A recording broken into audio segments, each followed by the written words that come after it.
If you remember part 1, I actually talked about 4 of the artists whose pictures are up in the village hall. This is part 2, and it's 5 artists to finish it up. And I think the reason that I got interested in things like flowers and art was because it's colored, and X-rays are black and white.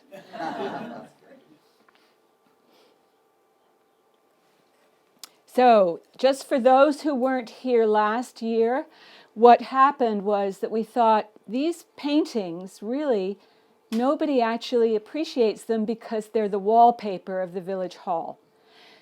We actually thought that if we got some digital photographs, we could at least have them memorialized.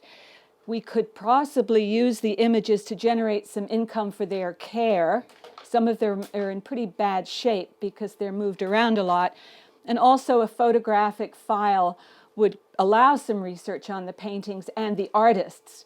And the problem was I was the one that got interested in the research of the artists, so this became an obsession.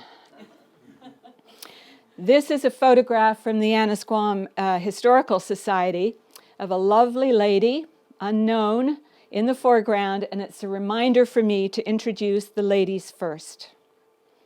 And this is the first of our 5 artists. Her name is Alice Marion Curtis. She signed her name on her paintings in very small script. You can probably barely see it. I had to get up very close to get a photograph. And she presented to the village hall via a donor, Miss Elizabeth P. Bowditch, Bent's Pasture. It is actually the biggest painting that's up there. The Gloucester City Atlas of 1899 shows Bent's Pasture, and of course, and Young's Great Rock, which of course we know now as the Pasture, and Squam Rock. This became owned by a group of people who then converted this into the Squam Rock Land Trust, and that happened in about 1953. So this is the painting that she has of the pasture. There are a lot of wild irises, and actually now you don't see very many except at the water's edge. We're also not sure where those hills came from. And Esther's looking at this. That's why I said I need Esther in the front row. So if any of you have an idea about how Annisquam lost its mountains, that would be great. I think artistic license was alive and well on that particular day. She does paint the iris in the foreground in more detail, but in the mid and latter part of the painting, the back part of the painting, they're really quite fuzzy as they go off into the distance. But it's a very large painting. At first I wondered, was this an oil? Because it looks so pale. But it is an oil, it's not a watercolor. But who was Miss A.M. Curtis? She was the only child of John Curtis and his wife Mary. She was 3 at the time of this census. And this is where I remember to ask Steve if he managed to bring the pointer because I forgot mine. But I've circled some of the information for you. Alice Curtis is circled down here. She was the only child, as I've mentioned, and her family was wealthy because underneath her are 2 servants living in Chelsea. If any of you know the town of Hanover, Massachusetts, the Curtis name is alive and well there, particularly through her father, John Curtis. He always considered the town his home. You can see up here it says the John Curtis Library, Free Library. But when he went to Boston and made his fortune, he remembered his town and created this library and left money for the erection of a new building after his daughter had died. But Miss Curtis was a generous woman, and in 1906 she gave the money to the library before her death. So she was obviously a well-to-do single lady. I've highlighted this in a little mini bio that was written about her that's in the art news. I've just highlighted her teachers because they all are related to Cape Ann as well as being in Boston. William Morris Hunt was one of the founders of Boston's museum school, and he's said to be the first master painter to teach women. Frank Duveneck, and you'll recognize his name possibly, he attracted students to Cape Ann, and he was famous for painting en plein air, outside, and also attracted huge numbers of students to that particular persuasion. Charles Woodbury III was another master teacher, and he taught in Annisquam before starting an art colony in Ogunquit, Maine. So you may recognize his name in terms of the Ogunquit art colony. I liked his particular motto. He said, "Paint in verbs, not nouns." Now, Alice exhibited her work widely. I don't know how many paintings that she actually sold. And her first exhibits were at the National Academy of Design in New York City, that unusual building that you can see down on the right. There is a Gloucester connection to the National Academy, which is what it was known as after the design was dropped. It's 1083 Fifth Avenue, New York. It was donated in 1939 by the Huntingtons. Anna Hyatt Huntington had her studio here. You can buy this, if you would like to, for $120 million. It's just gone on the market. And for those who aren't from Gloucester, this is her famous statue in Gloucester, of course, of Joan of Arc. She'll come up again a little bit later. There's a lot of connections with all of these folks. I've starred this particular entry on an 1879 Boston exhibit of contemporary art because Miss Curtis is right next door to a painting by James Whistler. So that's pretty good company at that point. This is a painting that I found on the net that had come up for sale about, 2010, about 6 years ago. It may have been of Gloucester. There's the hint of the city in the background of these boats over here.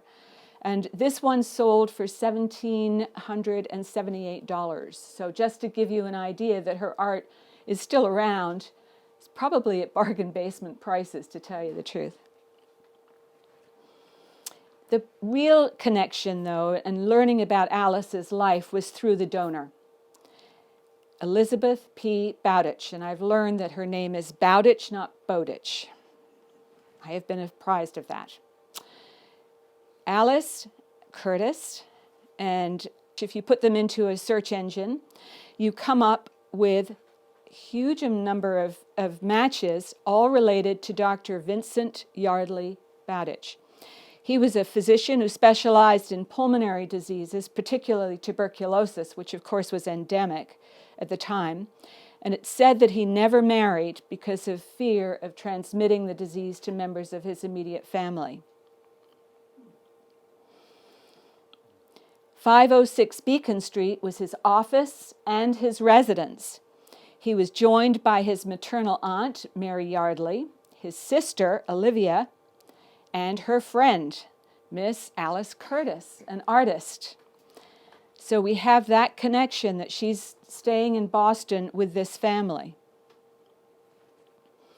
There's another connection through the Bowditch family, and that's the New England Hospital for Women and Children.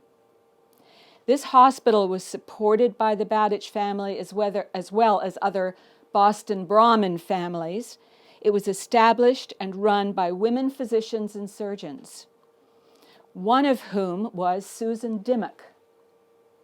Probably recognize that name. She was refused admission to Harvard Medical School. She went to Switzerland, received her medical degree there. She came back to the hospital and served as a surgeon and an educator. She died young in a shipwreck when she was going back to visit Europe. In her honor, the building and the street, Dimmock Street, were named after her. But you can see, perhaps in the very small print, from the front anyway, that the two counselors are Olivia Bowditch on this column and Miss A.M. Curtis in this column. So they were involved in the charity work of this hospital. I found one entry in Who's Who Along the North Shore in 1908 that puts Miss Alice Curtis in Annisquam. We don't know, however, where she was staying.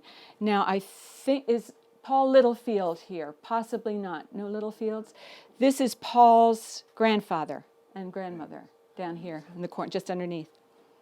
Just a quick question. But Sure. Mary Curtis is married a fellow, or married the fellow, Mary Curtis, so his name is Curtis. He died a few years ago. This is he related? unrelated. Totally. Unrelated. Okay. The Curtis name is a bad name to have. It's almost as bad as Smith. Especially when you're trying to research people. And you were a good straight man, because this is for Esther, because she asked the same question. Didn't look a bit like Mary. No. This is another Alice Curtis. This Alice Curtis is from Gloucester. Alice M. Curtis. She's taking a selfie. One of the first. Not the first, but one of the first. She was a photographer, not a painter. But she added to my confusion when I was searching for A.M. Curtis in Gloucester. All right? So it's a tough name. We can't find who Miss Elizabeth P. is, or I can't. I've searched everywhere. There was, however, an Elizabeth Forster who married Frederick Bowditch, who were all in the same generation. Vincent, Olivia, and Frederick, all grandsons of Nathaniel Bowditch of Salem. And I wonder whether there was some problem with translating P to F, and that actually this is Elizabeth Forster who donated the painting. I just don't know. I can't find her. If anybody knows Elizabeth P. Bowditch, I'd be pleased to know. Olivia Bowditch was with Alice when Alice died in Milton. The death certificate notes nephritis and paralysis from arteriosclerosis as the cause of death. Her body was cremated at Mount Auburn, but we have no information as to where she was buried. She was not included in the Bowditch family plot. And the only photograph that I could find of her was just by luck. She was a very generous benefactor to the SPCA. And so they listed her in their laudits for benefactors of the society. And so Miss Alice Curtis is right here. She also funded an art fund at the Museum of Fine Arts, and that's in the annual report of 1915 to a tune of over $47,000. So she was a wealthy woman.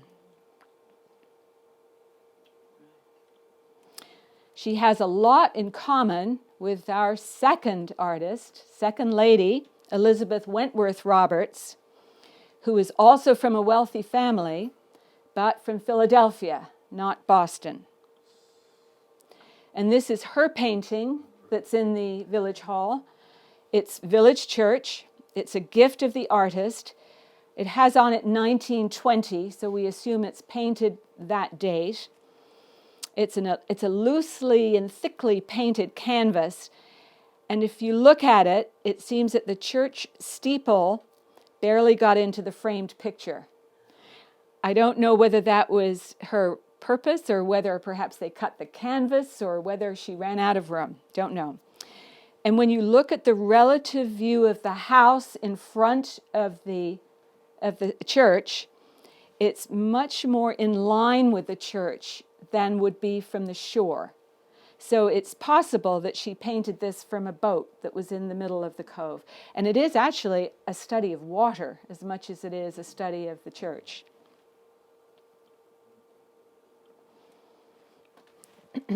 Now, I've shown you a close-up of the painting over here. I hope you can appreciate even at the back how thickly that paint was applied. Hard to do 3D on a 2D plane, but very impressionistic, very thickly painted canvas. If you look at the view from near Diving Rock, and this is a photograph from the Historical Society, this is called Diving Rock, and here's the rock now at high tide, and there's the tip pointed out by my husband. There's the tip of the other rock that's here. You can see that the house shifts if you're standing on the shore. And this will come up again a little bit later when we see another painting by another artist of the village church. Elizabeth Wentworth Roberts has 2 paintings in the Village Hall, and this is the second. This is called On the Sands, and it's one of a series of paintings that she did of the beach and of the water, often with small figures in the distance. This one is dated 1920, and this painting is one of a series that you will find in the Concord Art Association. For those with connections to Concord, the Art Association was her gift to the community. She bought the house and she invited famous artists to come and inaugurate the Art Association. Now, they created a 4-minute video that's online, but it tells much more than I can in 4 minutes about her life. So 4 minutes of video. The galleries of Concord Art Association are a testament to the vision of our founder, Impressionist painter Elizabeth Wentworth Roberts. Through talent, passion, and persistence, she launched herself into the art world and brought the art world back to Concord. Born in 1871, she began her journey as an artist in Philadelphia, then studied in Paris in the 1890s, and then settled in Concord, where in 1917 she founded what is now one of the oldest art associations in the country. The art world in the United States at the end of the 19th century was a really interesting one. It's a moment when American artists try to take a place on a world stage. Women artists always had a harder time of it than their male colleagues. There wasn't a long history of accomplishment by women, especially in easel painting. The idea of a woman working was controversial to some. An artist is someone who takes their craft seriously and does it as a way of earning a living in addition to making an artistic statement. She was early recognized as a very strong painter. Somebody said she painted like a man. And that meant they were painting in oil paints, which was considered to be much more important than little watercolors that you might make in your garden or pastels or anything that was regarded as sort of a feminine art. She concentrated on landscape paintings. You don't find quite as many women who are doing landscapes as figure studies, things that they could do at home or in the studio. Roberts is one of the most interesting of these early women landscape painters. Elizabeth Wentworth Roberts had a long-term relationship with Grace Keyes, who came from an old Concord family. They had a long and, from all accounts, very happy companionship. Elizabeth Wentworth Roberts and Grace Keyes spent the summers in Annisquam, which is a small community on Cape Ann, where many of her really amazing paintings were painted. I particularly love the ones where the tide is coming in and you see this wonderful amalgamation of sand and water and reflection, often with a little tiny figure in the background. And the way that she creates a view into the distance of this wonderful seaside location is something that appeals to me a great deal. Elizabeth Wentworth Roberts went through periods when she was very exuberant. You can see she used a lot of color. And then there were periods when the paintings were very dark and gloomy. One doctor towards the end of her life told her that painting was bad for her nerves. Why she followed his advice, I don't know. She just got into a place where she just didn't see the reason to live and took her own life. For an artist to become a success, for a person to devote their whole life to making art, they really have to not only be talented as a painter, but also to have a drive and an ambition. And when somebody suggests that maybe they have to stop doing the one thing that really is the center of their existence, it can be an incredibly painful experience. I wish we knew more of who she was. We have her paintings, which is so remarkable. When you think about what you leave for posterity, those paintings are a pretty good legacy. One of Roberts' greatest legacies, aside from her own paintings, is the support she gave for the arts I see Roberts as an incredibly talented individual, a woman with a drive to put her talents to use in a variety of ways. I think she would be thrilled at where the Concord Art Association is now.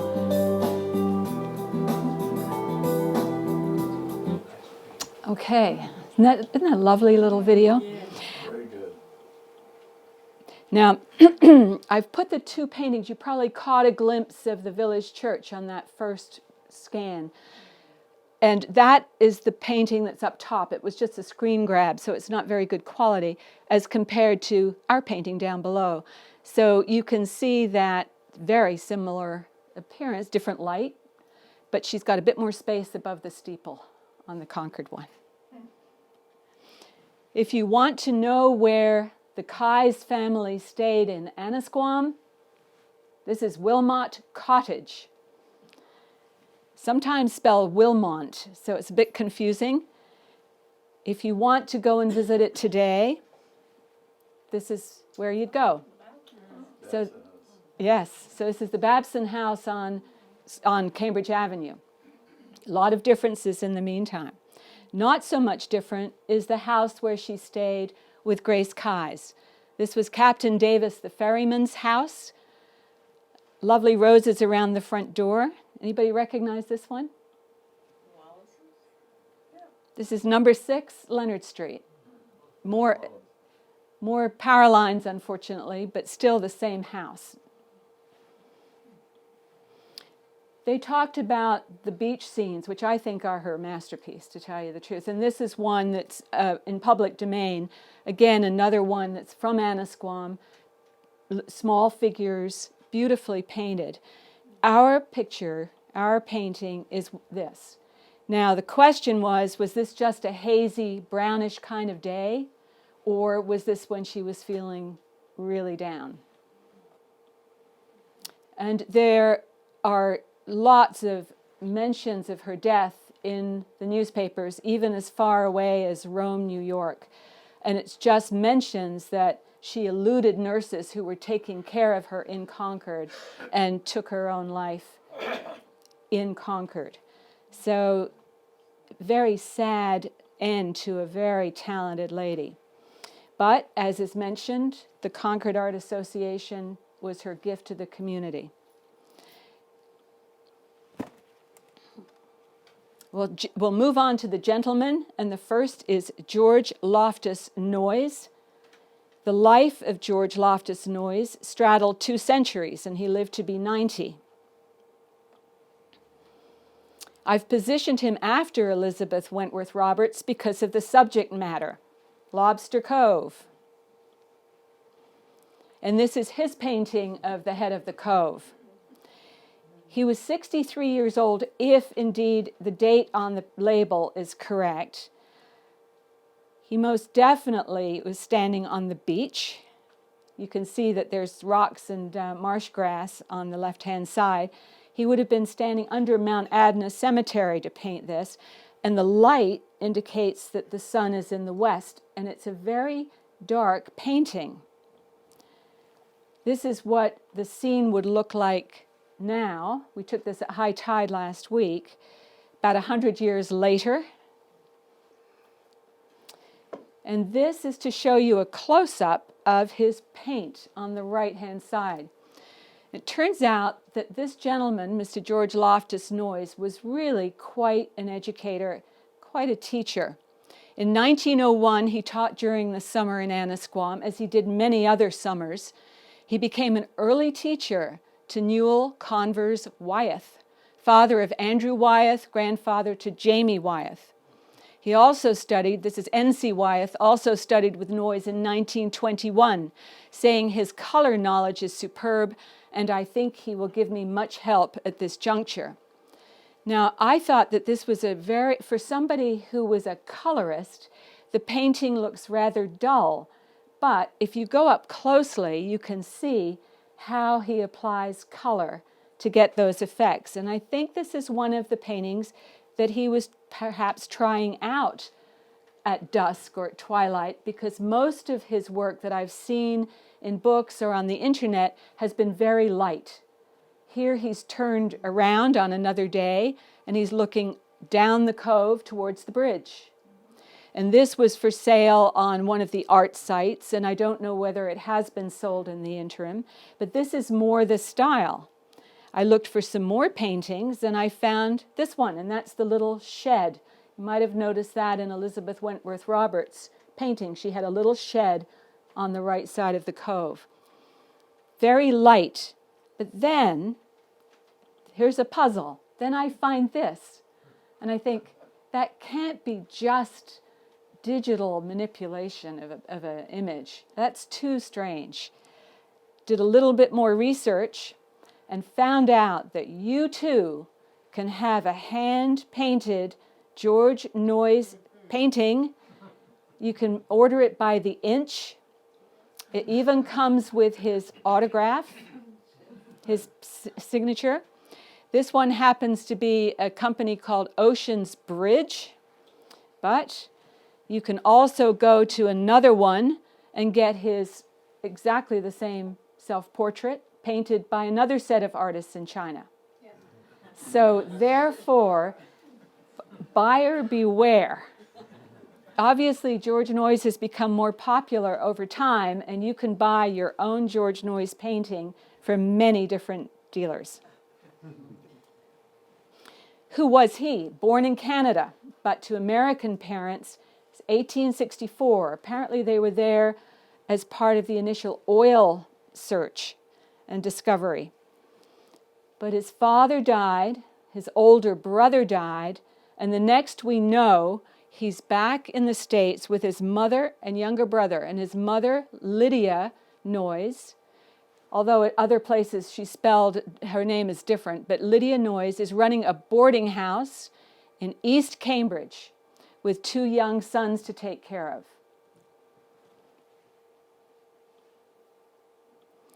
I had no idea that Cambridge was the home of this huge New England glass company.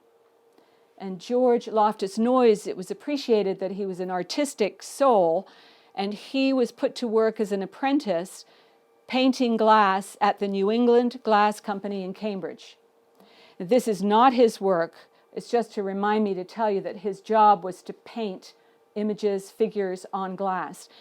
This would have been spewing cadmium, chromium, and arsenic all over Cambridge because glass is a terribly polluting business. Luckily, somehow he got rescued by his mother or some money that was left to his mother, and she took him off with his brother to study in Paris when the company closed in 1888.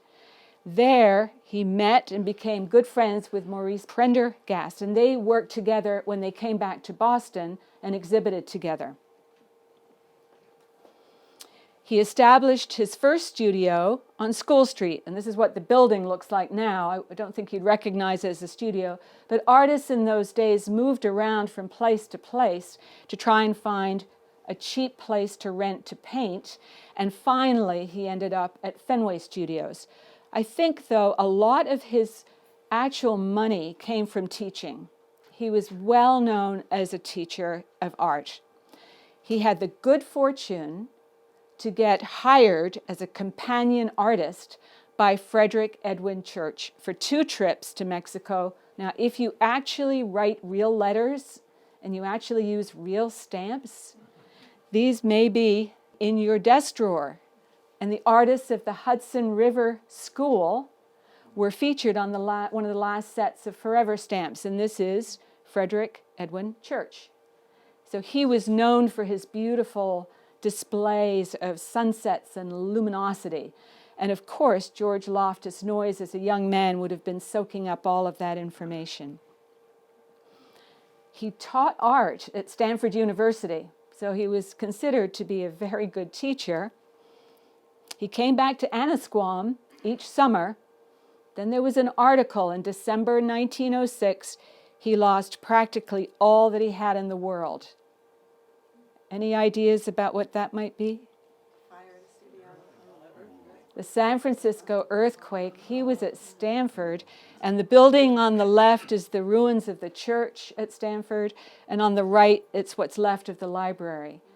So he lost his work, came back to New England. He was lucky he didn't lose his life. Said that at least 3,000 people died in that earthquake and the fires afterwards. That was a real turning point in his life.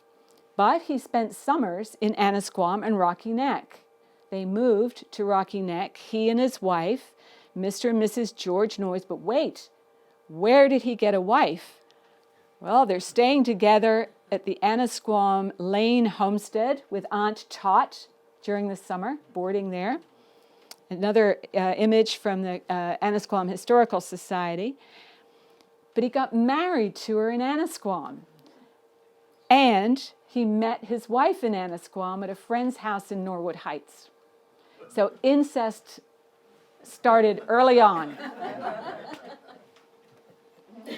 Now, this is a painting that is in Christian Davies' book, which many of you, I'm sure, have. It's called Cape Ann Artists, or Artists of Cape Ann. And the Davies family has been collecting art for a long period of time from around this area. And I think it's a very nice example, Gloucester painting, and a good example of his broken color brushwork, which is what he was known for, where the paint is thick daubs of paint that are put together, almost like pointillism, but with a little bit rectangular stroke. And you'll see that again in another artist's paintings, who I think may have met George Loftus Noyes in Annisquam. He had artistic success and educating artists throughout the early 1900s. His status in the art world diminished, and he went to Florida and was not given the directorship of a college of teaching art in Winter Park. And he was very distressed and came back to New England, only to find that his last half century of work was destroyed in a Vermont fire. So he died in New Hampshire in 1954, quite depressed. He did leave a legacy for us, though. He was one of the founding members of the North Shore Arts Association. So yet again, these people have left their mark, even if we don't remember their names or their paintings quite so well. I'll move on a little quickly here. Henry Hammond Gallison, 1850 to 1910, a well-known artist of his time with an interesting story. His painting is Annisquam Marshes. It was the gift of the Brundages, and if you were here last year, that was the clue that linked the Hardwicks, other artists, and Alice Hardwick in particular, with Frances Brundage. All of these folks are artists together, and Mrs. Brundage, Frances Brundage, actually earned a fortune painting these children in illustrations for Christmas cards, calendars, etc. His painting is a very handsome painting. It's of the Annisquam Marshes, as you can tell. I'm not sure how it's organized in terms of which direction, but you can almost feel the granular sand. And I'm going to show you a close-up. It's like he laid this on with a trowel and then stippled it. So as you look at that painting, it really looks like you're going to walk onto a sandy path. Interesting man, educated at Harvard, went to Harvard Medical School. However, after that, he switched statues for statutes, that's a bad pun, and studied law at Harvard. Why? Well, he wanted to challenge the previous settlement of his grandfather's estate.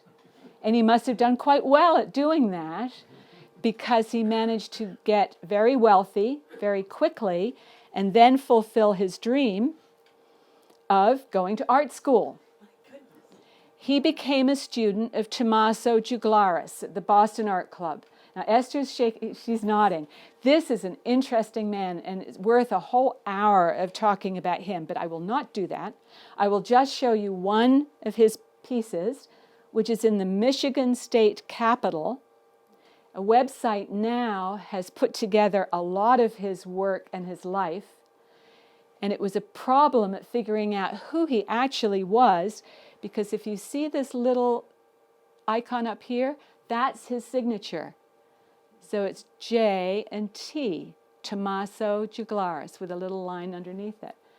And because he was Italian, at a time that there was terrible industrial unrest and immigrants were not appreciated in all parts of the world, parts of America at the time, his name was not listed as having contributed these murals. He was paid through an agency. And then finally, it's come to light that in fact he's done some beautiful work in the United States as well as in Europe. But the short story is that when Henry Hammond Gallison, who studied art in England, Italy, and Paris, married a German woman in Paris, brought her back, started producing landscape paintings for sale while practicing medicine with his cousin. Got to use, all of your tools of your trade here. He was commissioned in 1901 by the Ray family to design the Franklin Library. Now, I had never heard of this place. Never in a million years. This is the Ray Memorial Building, which Henry Gallison, doctor, lawyer, architect, put together, and then got his friend Tommaso Juglaris, his old teacher, to come and do the murals. It's based on a Greek temple, as you can see. And by the way, Franklin is an interesting town. It was called Exeter. The citizens decided, no, we're going to name it after our hero, Benjamin Franklin. And they sent a letter to Ben and said, we're going to name our town. Please send us a bell for the church. And Benjamin Franklin said, sense is better than sound. I'm going to send you books instead. So that is the genesis of the library being established, and it was the first public library in America. Sorry, this is trivia night. Sorry about that. So here's Mr. Tommaso Juglaris. The problem was that his murals, which are classical in design with a lot of nude ladies, were looked upon with disfavor by the folks at Franklin. So many of them have had scarves and wispy bits put over them. At least that's the story. I couldn't go into the library. It's under reconstruction, rehabilitation, and so it's closed off as a construction site. So next year, I hope to be able to actually go and see these for myself. To provide all of these big murals for inside the library, they worked in a studio. This is Gallison and Juglaris, worked in a studio at 605 Washington Street, because it's in the Gloucester Directory as their address that summer, or those summers. However, there's nothing there now. It's part of the Greenbelt area, actually. There's no shed left that would have been their studio. And it's sort of interesting that the photographs that were in a magazine article called The Craftsman in 1905 of Gallison and of Juglaris are with their backs to each other, because it sounds like there was a falling out, and Tommaso Juglaris was never given the pay that he had expected to receive for his work on the library. Now, wandering around the Annisquam Historical Society with Mary Ellen and her crew, Betsy Horowitz came up with a photograph of Mr. Gallison, just in a random drawer. So you don't know what treasures you've got until you start looking. And we weren't even looking for him in that drawer. So very, very old photograph, very dark, but Mr. Gallison is connected to Annisquam. He used the studio of Anna Hyatt Huntington. So there's our Anna back again when she was in New York. So he, on the other summers that he was here, he borrowed the studio. He also, as did Mr. Noyes, board with Miss Charlotte Lane. So he's listed over here, along with a lot of other people, under Miss Charlotte Lane's boarding house. I asked Sheila tonight how many bedrooms are in that house because her son owns it, and there apparently are 5 bedrooms. They're big rooms, but you couldn't squash that many people in. And what sounds like what happened, I'm pretty sure there's documentation, is that Miss Charlotte Lane, Aunt Tot, would farm out people to her relatives. She would be the boarder in terms of providing the meals, but the rooms were friends and neighbors and relatives who would take these folks in. This is from a paper, actually a transcript of Marie Reuter Galison. And remember I mentioned that Galison had married a German lady in Paris and brought her back. She was very famous in her own right. She wrote a book called My Life in Two Continents or in Two Worlds, and the transcript's in the Schlesinger Library. She talks about George. George is the younger brother of Henry Galison. He's possibly a paranoid schizophrenic. It's a bit hard to tell, but he's very violent at times and very difficult to handle. And George was her project while Henry was painting. There's no question about it. But he found Annisquam at the very end of an island on the north shore of Boston and famous for the colony of artists coming there from everywhere. We stayed at Miss Charlotte Lane's boarding house, an old-fashioned building called the Castle.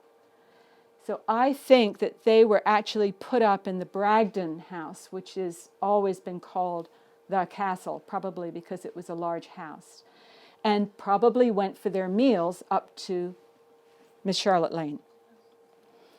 Now, this is the picture, I'm sure some of you have seen this before of the artist, and Esther's putting her hand up.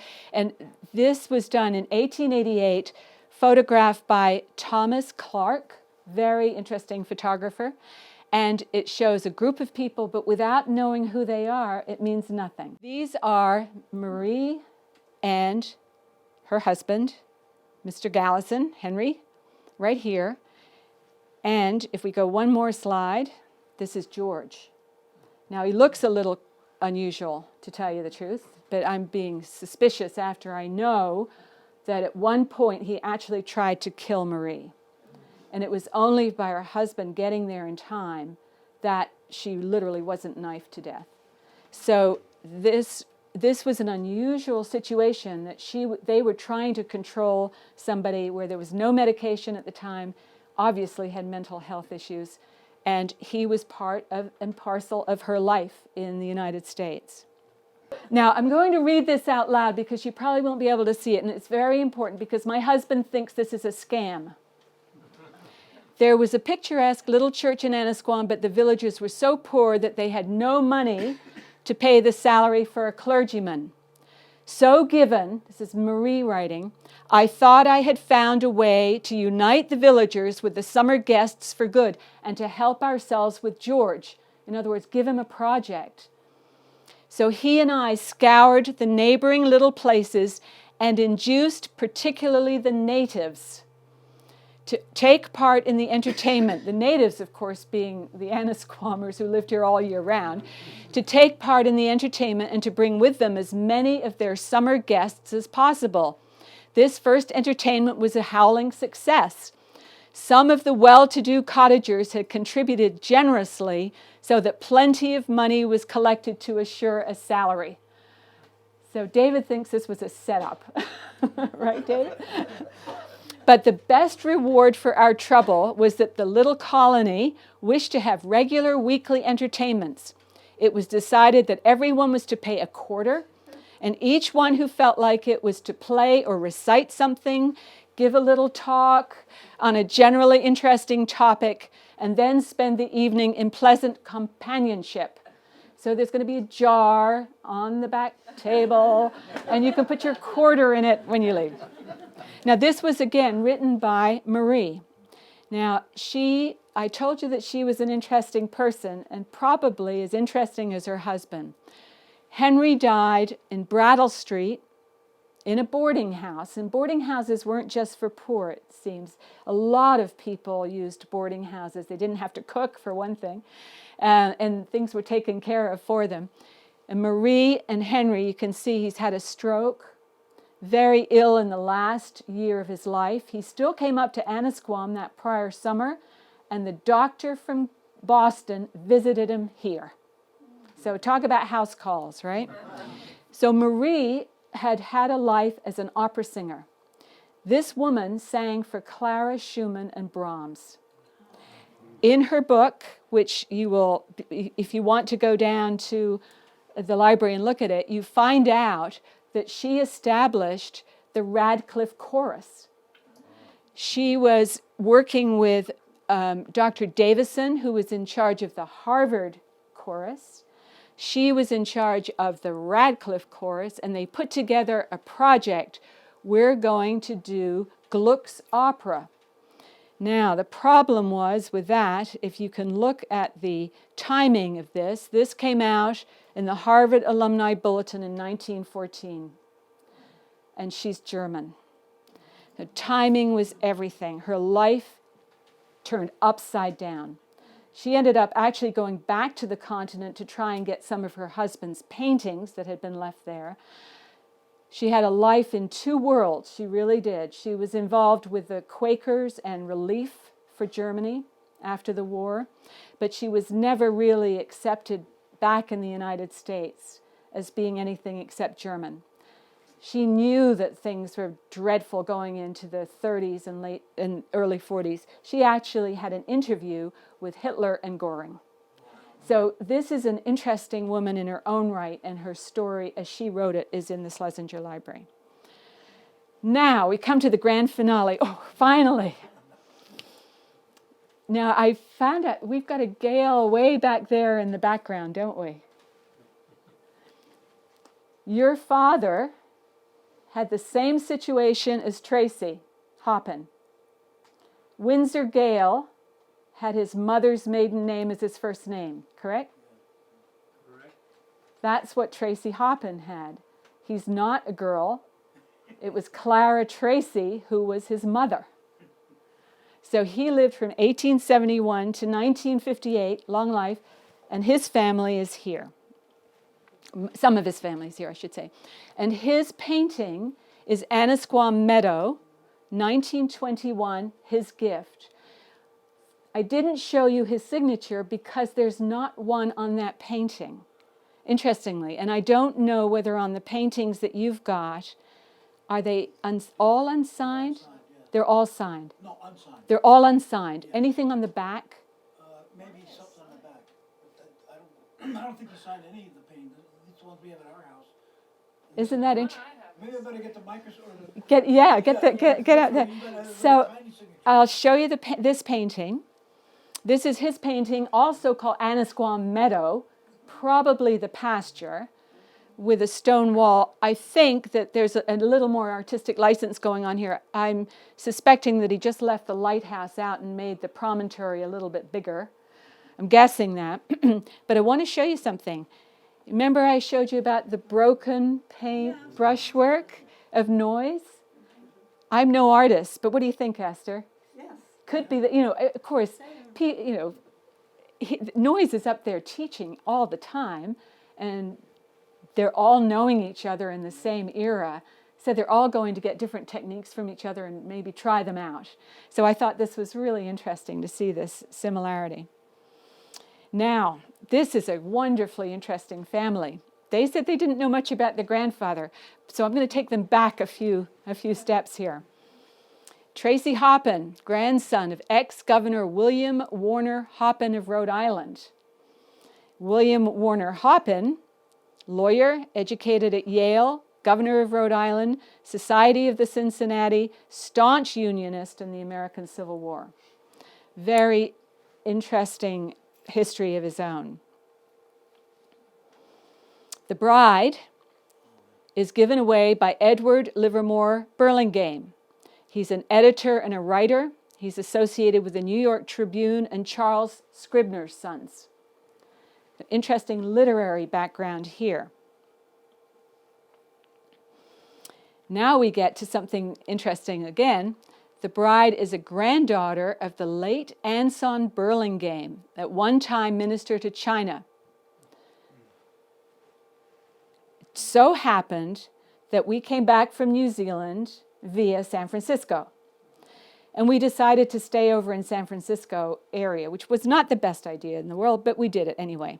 And the best thing that happened of that stay over was that I went for a walkabout. And what did I find? I found the city of Burlingame, which was named after Anson Burlingame, member of the House of Representatives from Massachusetts' 5th District.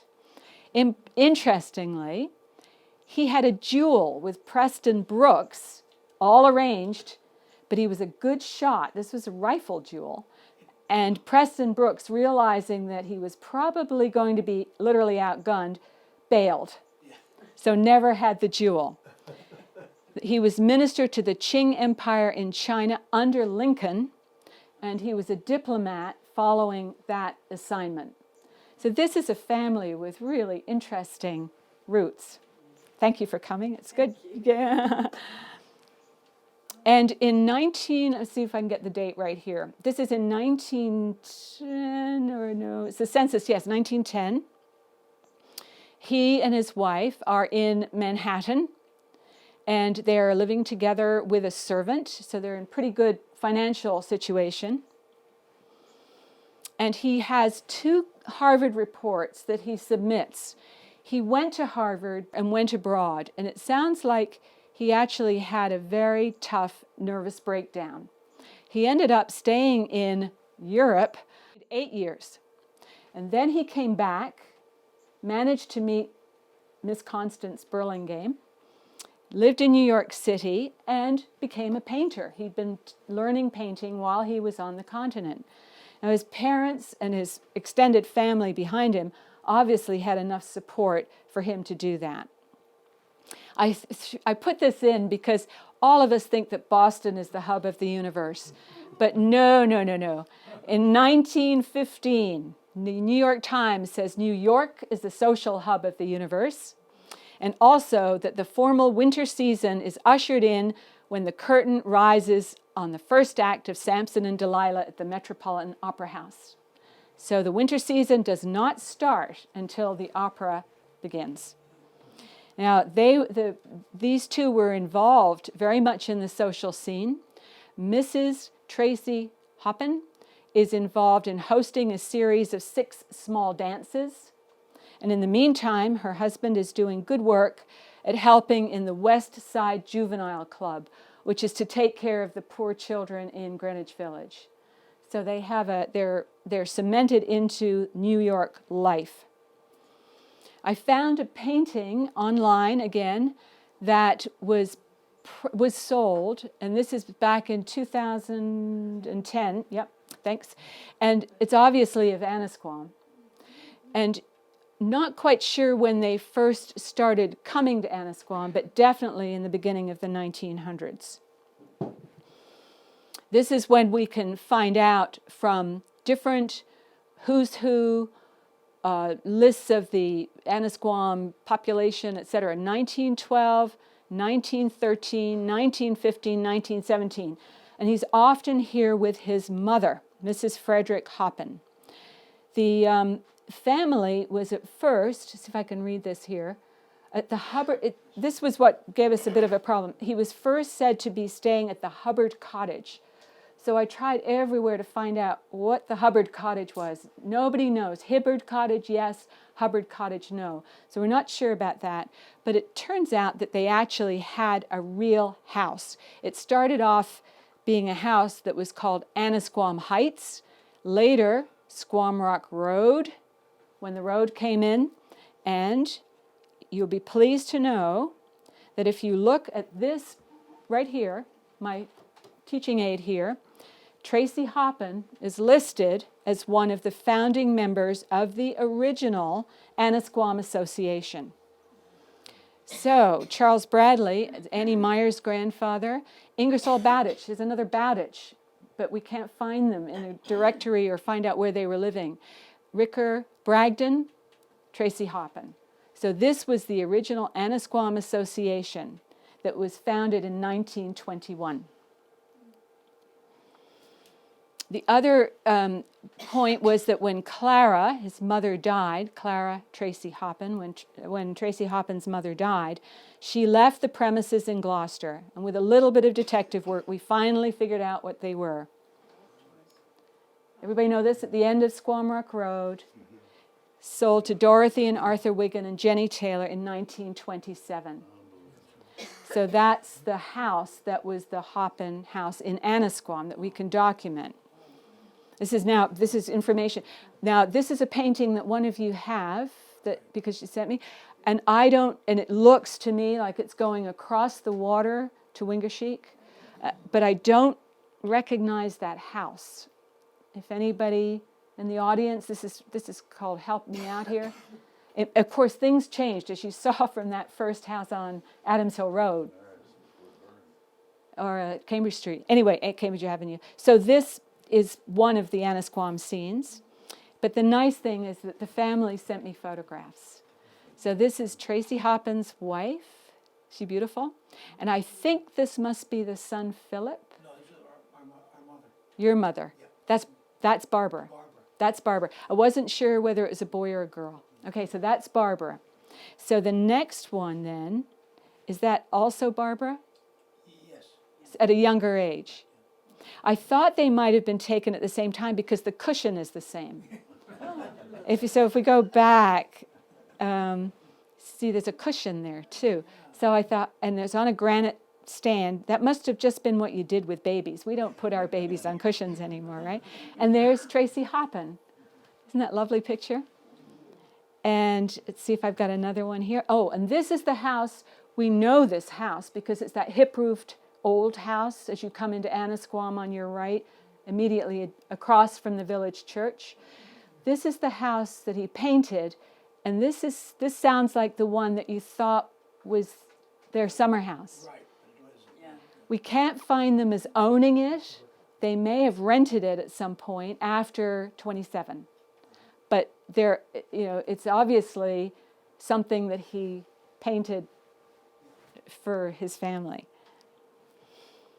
This is what the house looked like in photography at the time, and it's just to show you how rough that bank was. Now that's been terraced around that curve from Lane Street upwards. Another photograph where now we've got Tracy Hoppin and the two children, Barbara and Philip. Their two children. And anybody who can come up with the name of this car.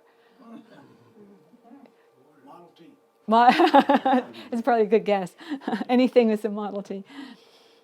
And this painting, also in their collection by Mr. Hoppin, it doesn't look like an Annisquam house because of those narrow windows up the top. But I'll take anybody who thinks they can recognize it. This is also untitled, correct, in terms of where it was. It could have also been in Europe, or anywhere. He painted in Connecticut also. All right.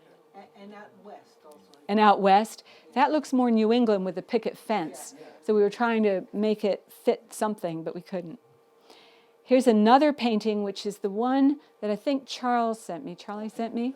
And apparently on this painting it says Annisquam R. We assume it's somewhere around Annisquam River. Any takers for where this might be? We weren't sure about this. Wheeler's Point? I think it might be Montgomery's. Say it, sorry? Might be where? Montgomery's Boatyard. Oh, Montgomery's Boatyard?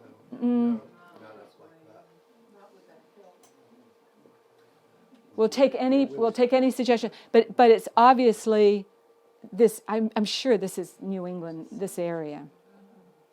And it's written Annisquam R, but again we don't know the timing of that. In terms of what happened, Tracy Hoppin died in Winter Park in Florida. He had actually remarried after his own first wife had died, but he left Philip and Barbara Keppel. In Florida, he had painted the scenery there. Different style. It's almost like a different person. And this sunset picture is quite gorgeous. I'm almost coming to the end. The sunset to me is to remind me you're almost done. This is the interesting part. And I'll tell you the story now because I already mentioned it to the folks over there. I went up to Lee Kingman Natty's house, which is on Blood Ledge, on the quarry, to show her the pictures because she doesn't come out to these in the evening, and she's very interested in art. And I thought, oh, I'll just do a rehearsal with her, try it out. She said, Tracy Hoppin, as we got to Tracy Hoppin's name. I know him. Now, Lee is 96 this year. The reason she knows of him is because she was best friends with Barbara Keppel, his daughter. And she said, oh, Tracy Hoppin's studio, which is where Bar used to bring everybody and stay for summers when they could get away, was at the junction, essentially, of Rockport and Gloucester. And it's still there. It's number 339 Granite Street because the name of the road changes when you go across the line. It's been changed dramatically. I don't think you'd recognize it. Maybe you could go knock on the door and stay there tonight. Make a claim on the house. Yeah, put a claim on the house. Well, but the good news is there are some outbuildings. So if there's no room in the inn, do you remember those at all? Yes, I do, yeah. Okay, so we got the right house because okay. And what were those buildings? I think he painted it one of them. That I thought that might have been his workspace. So this is the story. To finish it up, this is Lee Kingman marrying Robert Natty in a Burlingame veil. So your family again, that's how she had such close relationships, and wearing the Burlingame veil at her wedding. So it's all due to Lee that these connections were made that led us to get invitations out to the family. And I'm so pleased that you came from so far. So the thanks are Steve. Thank you, Steve. I was making a joke. Do you ever write a letter? I've been off the grid occasionally. Okay. And David and Steve, thank you for all of this AV help. We wouldn't be able to do it without you. The Gloucester City Archives, the same cast of characters who help us all the time. Sarah, Janie, and Sandy. Stephanie and Fred Buck at the Museum Archives. The Village Library has been such a support. Now we can add Jerry Herbert to the list. The Historical Association, the Concord Art Association, and the Schlesinger Library. They're all involved in this work. And special thanks to you. The end.